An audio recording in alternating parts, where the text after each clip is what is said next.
Saudara-saudara, saya tahu situasi cuaca sedang tidak nyaman hari ini, jadi beberapa orang pasti akan mengalami kesulitan untuk datang ke gereja ini dan bersyukur saudara-saudara boleh hadir bersama-sama di tempat ini. Mari kita melihat dari Markus pasal yang pertama. Saya akan menggunakan Alkitab gede ini saudara-saudara, terjemahan baru edisi yang kedua. Belum ada di aplikasi, karena itu kalau Anda mengikuti dari HP Anda akan berbeda. Saya tahu akan ada yang ngomong, ada kok Pak perjanjian barunya di aplikasi tertentu. Nah, nampaknya itu bukan versi yang paling akhir, belum menjadi versi yang resmi. Jadi izinkan saya membacakan dalam versi terjemahan baru yang kedua, saudara-saudara ya. Markus pasal yang pertama ayat 29 hingga 39. Sekeluarnya dari rumah ibadat itu, Yesus bersama Yakobus dan Yohanes masuk ke dalam rumah Simon dan Andreas. Ibu mertua Simon terbaring karena demam, mereka segera memberitahukan keadaannya kepada Yesus. Ia mendekat dan sambil memegang tangannya, ia membangunkannya. Dan demam itu meninggalkan dia dan perempuan itu melayani mereka. Menjelang malam sesudah matahari terbenam, dibawalah Yesus semua orang yang menderita, sakit, dan yang kerasukan setan. Seluruh penduduk kota itu pun berkerumun di depan pintu. Ia menyembuhkan banyak orang yang menderita bermacam-macam penyakit dan mengusir banyak setan. Ia tidak memperbolehkan setan-setan itu berbicara sebab mereka mengenal Dia. Pagi-pagi benar, waktu hari masih gelap, ia bangun dan pergi keluar. Ia pergi ke tempat yang terpencil dan berdoa di sana. Simon dan kawan-kawannya pun mencari-cari dia. Ketika mereka menemukannya, mereka berkata kepadanya, "Semua orang mencari engkau." Jawabnya, "Marilah kita pergi ke tempat lain, ke kota-kota sekitar ini, supaya di sana juga aku memberitakan Injil, karena untuk itu aku telah datang." Lalu pergilah ia ke seluruh Galilea memberitakan Injil dalam rumah-rumah ibadat mereka dan mengusir setan-setan. Saudara-saudara, suatu kali seorang rekan datang ke Surabaya ini setelah dia memberi kabar.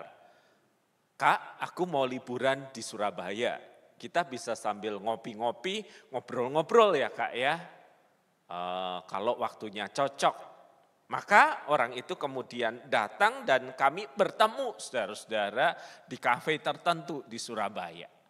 Ya, setelah say hello, ngobrol, pesan makanan, enggak nyampe 5 menit kemudian dia sudah membuka laptopnya lalu berkata, "Aku harus kerja Kak. Soalnya kalau aku liburan doang kayak begini, nganggur, ngobrol kayak gini, aku tuh ngerasa bersalah gitu ya. Seolah-olah aku membuang waktuku, aku mesti kerja Kak." Kemudian saya berkata kepadanya, "Bukankah kamu mengambil cuti?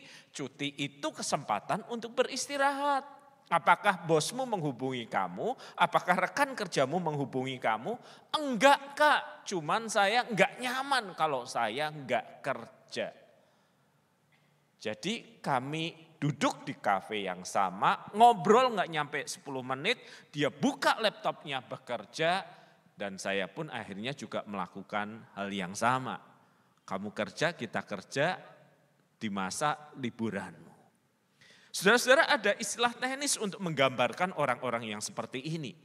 Namanya workaholic. Suka banget kerja. Anda punya teman yang kayak gitu enggak? Saya enggak tanya Anda workaholic atau enggak, karena wajah Anda udah kelihatan enggak gitu. Anda pernah punya teman yang kayak gitu, yang kalau enggak kerja merasa bersalah, yang kalau kerja itu kalau bisa dari jam sekian mentok jedok sampai jam berapa, besok muncul lagi. Bukan sekedar rajin tetapi juga didorong oleh rasa bersalah, seolah-olah kalau saya istirahat itu saya salah gitu ya. Nah, ketika teman break ke toilet dan kembali saya tanya, "Saya yakin ya, mimpimu pun kalau kamu mimpi, mimpinya sedang bekerja." "Kok tahu Kak?" "Udah kelihatan dari wajahmu." Ada orang-orang yang kayak begini, workaholic. Dan Anda tahu problemnya kan? Mereka bisa kelelahan, mereka bisa patah. Tetapi di sisi yang lain saya juga tahu ada orang-orang yang mohon maaf, malesnya minta ampun. Anda kalau kerja sama dia, Anda kalau bekerja bersama dengan dia, Anda akan ngerasakan. Dia akan bilang ya, tetapi tidak pernah dikerjakan. Males pol.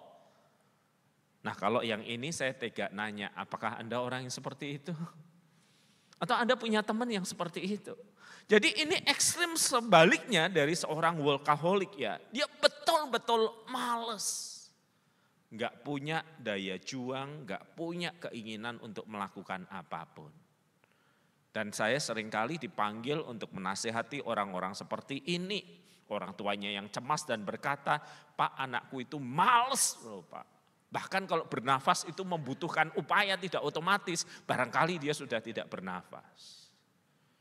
Jadi saya ketemu anaknya lalu saya bilang, orang tua bilang kamu males ya nak. Ya kurang lebih gitu Pak. Kerjaan, aduh Pak capek mikirin kerjaan ya Pak. Pacar, aduh juga males pacaran. Terus sehari-hari ngapain? Ya makan, tidur, main game, makan, tidur, main game. Kayak gitu. Menggemaskan kan saudara-saudara. Dibina susah, apakah harus dibinasakan? Jadi kita punya dua ekstrim seperti itu tuh. Yang satu workaholic dan nanti potensinya kelelahan, patah. Yang satu males pol. Dan karena itu dia kemudian menjadi beban.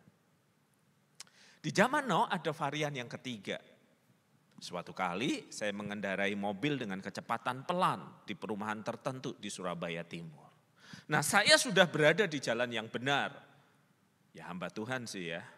Dan di depan saya itu ada motor yang dari tadi berlawanan arah dengan saya. Tetapi dia di jalur salah, di jalur saya. Jadi saya pelan, dia agak pelan, jadi saya klakson.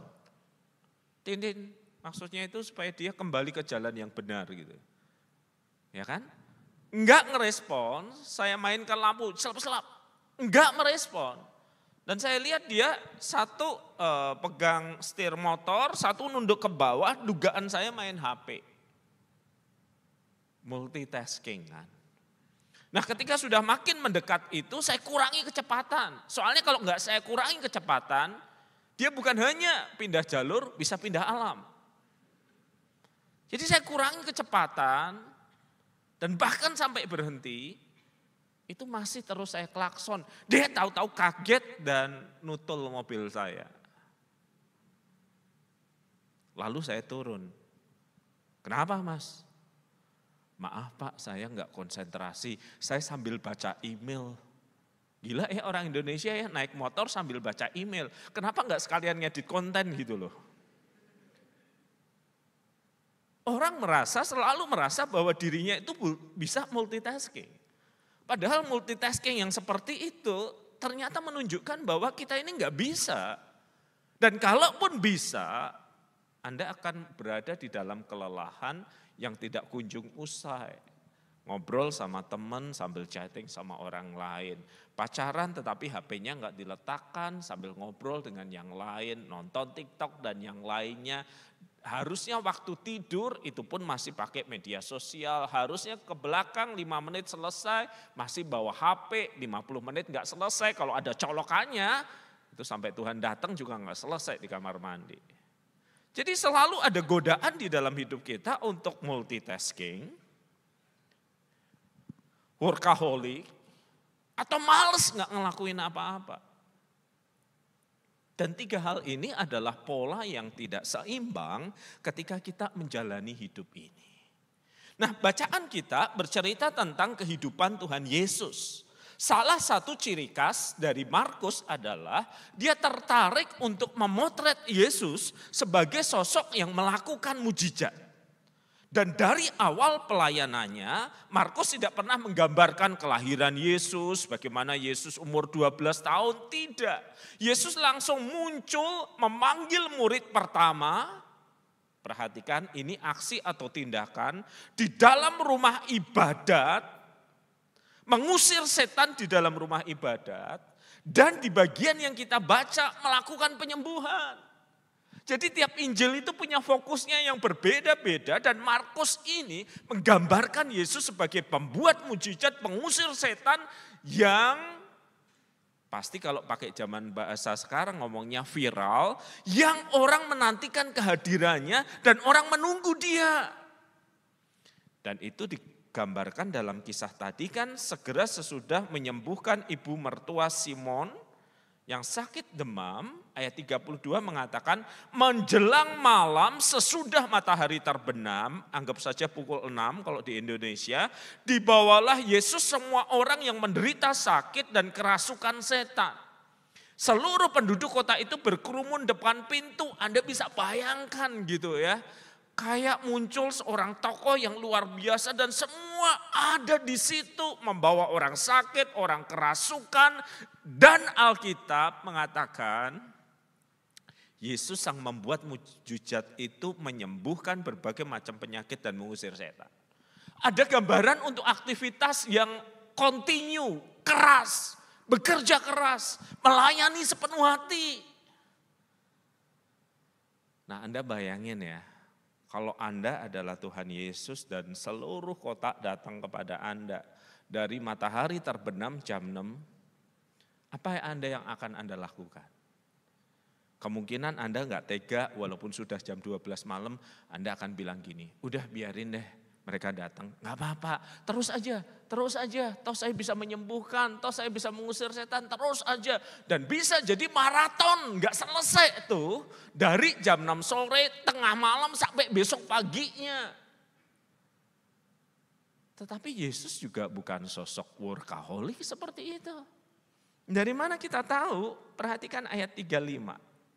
Pagi-pagi benar, waktu hari masih gelap, ya anggaplah di Indonesia itu jam 4:30 karena jam 5 udah terang, ia bangun. Kalau dicatat di dalam Alkitab ia bangun berarti sebelumnya ia tidur. Ia beristirahat. Yesus tahu ada banyak orang membutuhkan dirinya dan dia sudah bekerja keras sejak matahari terbenam, tetapi dia memberi batas supaya dirinya bisa beristirahat. Bekerja, beristirahat, dan Alkitab mengatakan ia pergi keluar, pergi ke tempat terpencil dan berdoa di sana. Sang Firman yang telah menjadi manusia mencari tempat dan saat yang sepi untuk berdoa kepada Bapaknya yang di sorga. Anda lihat bagaimana Tuhan Yesus mengatur perjalanan hidupnya. Ada saat di mana dia beraksi terus-menerus. Ada saat di mana dia berhenti, dia tidur. Ada saat di mana dia bangun dan berdoa. Dan Alkitab mengatakan ayat 36, Simon dan kawan-kawannya pun mencari-cari dia. Ketika mereka menemukannya, mereka berkata kepadanya, semua orang mencari engkau. Seolah-olah mereka berkata, ngapain di sini, ngapain menyendiri, ngapain berdoa, itu loh ada banyak kerjaan di sana. Dan baru sesudah itu dia menjawab, marilah kita pergi ke tempat lain untuk memberitakan Injil. Saudara-saudara, kita bisa memahami pola kehidupan Kristus kan. Ada saat di mana dia bekerja. Ada saat di mana dia berhenti dan beristirahat, tidur. Sebuah tindakan yang sangat manusiawi. Ada saat di mana dia berdoa kepada Bapaknya yang di sorga. Dan setelah itu siklusnya mulai lagi. Dia bekerja, dia berkarya memberitakan Injil. Saudara-saudara, ketika Alkitab mengatakan bahwa kita diharapkan bertumbuh serupa Kristus, itu kan menyangkut soal perubahan karakter kita, termasuk di dalam tata cara kita mengatur hidup kita. Menjalani hidup dalam ritme yang seimbang, bekerja, beristirahat, berdoa, bekerja kembali. Sebuah pola yang nampaknya sederhana, tetapi susah kita jalankan kan? Berapa banyak orang di saat bekerja, dia beristirahat dan bermain. Sampai di lokasi kerjanya dipasang tulisan, dilarang main HP di jam kerja. Mata Tuhan melihat gitu. Karena yang punya mungkin Kristen. Kenapa? Karena ada saat di mana seharusnya kita bekerja, kita nggak melakukan itu. Dan sekian banyak orang pada saat harusnya tidur malam hari, dia nggak sungguh-sungguh beristirahat. Ngapain? Ya kalau nggak nonton Netflix, lihat Reels TikTok, IG, atau malah kalau yang udah punya pacar, melakukan sesuatu yang pada zaman saya nggak ada, sleep call. Gitu ya. Kamu tidur dulu, enggak kamu tidur dulu, enggak kamu tidur dulu. Kenapa sih enggak bunuh-bunuhan aja? Waktunya istirahat ya istirahat, besok masih ada hari untuk ketemu kok gitu loh. Ketika waktu istirahat itu diisi aktivitas, maka istirahat itu tidak menjadi betul-betul istirahat. Bagaimana dengan waktu berdoa? Oh ya Kak, aplikasi renungan ada di HP, cuman tahan 20 detik. Habis itu ngelihat Instagram, menjawab WA, dan banyak hal. Sehingga akhirnya kita kelelahan, kita kecapean, beberapa aktivitas kita salah tempat. Kita merasa kita bisa multitasking, padahal itu menyedot energi kita luar biasa. Habisnya. Gak heran sebagian orang modern kan jatuhnya kalau gak workaholic, sangat senang bekerja sampai merasa salah kalau gak kerja, jatuh di dalam kemalasan karena menikmati hiburan terus menerus, dan merasa bisa multitasking, padahal itu gak pernah bisa kita kerjakan karena kita manusia. Kita lelah, kita bekerja terus-menerus, atau kita malas. Dan yang sering kali menjadi korban yang disisihkan dengan cepat, kita tahu bukan soal pekerjaan, karena kita harus diawasi dalam bekerja, kuliah. Bukan soal istirahat, karena naturally tubuh ini capek dan butuh istirahat.